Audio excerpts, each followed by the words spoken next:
అందరికీ నమస్కారం. Welcome to Geeta thoughts. మనం ఎప్పుడు కర్మఫలం అని వింటుంటాం కదండి.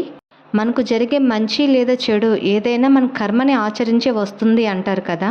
ఆ కర్మ పనితీరు ఎలా ఉంటుందో ఒక ఉదాహరణ ద్వారా మనం తెలుసుకుందాం. అదేంటో స్కిప్ చేయకుండా ప్లీజ్ చివరి వరకు చూడండి.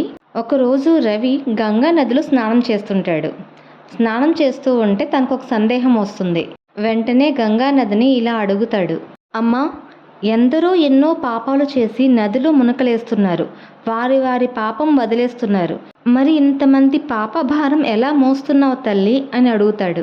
ఆ గంగమ్మ తల్లి ఇలా బదులిస్తుంది, నాయనా, నేనెక్కడ ఆ పాప భారం మోస్తున్నాను?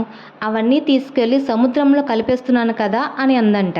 వెంటనే రవి, అయ్యో, అన్ని పుణ్య నదులు ఇంతే కదా, పాపాలన్నీ సముద్రంలో కలిపేస్తే మరి సముద్రుడు ఎలా భరిస్తున్నాడో ఏంటో, వెళ్ళి సముద్రుడిని అడగాలి అని వెళ్తాడు. సముద్రుడా, పుణ్య నదులన్నీ కలిసి నీ దగ్గరికి పాపభారాన్ని తీసుకొచ్చి వేసేస్తున్నారు.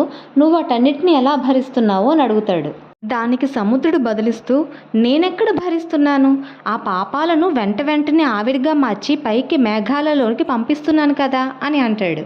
అరే, ఎంతో తేలిగ్గా కదలాడే మేఘాలకు ఎంత కష్టం వచ్చింది అని అనుకుంటూ, ఓ మేఘమాలికల్లారా, ఎలా భరిస్తున్నారు ఈ పాపభారాన్ని అని అడగ్గా ఆ మేఘాలు నవ్వుతూ, మేమెక్కడ వాటిని భరిస్తున్నాం, ఎప్పటికప్పుడే మీ మీద కురిపిస్తున్నాం కదా వర్షం రూపంలో అని అంటాయి. ఓహో, ఆ పాపాలు వర్షం రూపంలో మన మీద పడితే మనం తడవటమో లేదా వాటిని తాకడం వలనో మనం మళ్ళీ వాటిని అనుభవిస్తున్నాం. కర్మ ఫలితాలు ఎంత వదిలించుకుందామన్నా అవి విడిచిపెట్టవన్నమాట అని అనుకుంటాడు.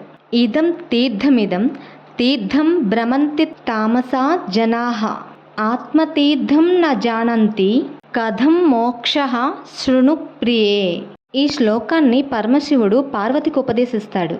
ఈ తీర్థంలో స్నానమాచరించిన పుణ్యం కలుగుతుంది, ఆ తీర్థంలో స్నానమాచరించిన మోక్షం కలుగుతుంది అని తీర్థ స్నానములకే పరుగులెత్తుటూ మానవుడు భ్రమలకు లోనై ఆత్మజ్ఞాన తీర్థంలో స్నానమాచరించని వారికి మోక్షం ఎట్లా కలుగుతుంది అన్నది ఈ శ్లోకం అర్థం. కర్మనా నశ్యతి అనగా అజ్ఞాన కర్మ జ్ఞానమిలితమైన కర్మతోనే నశిస్తుంది అని అర్థం. Thank you for watching. Please subscribe my channel.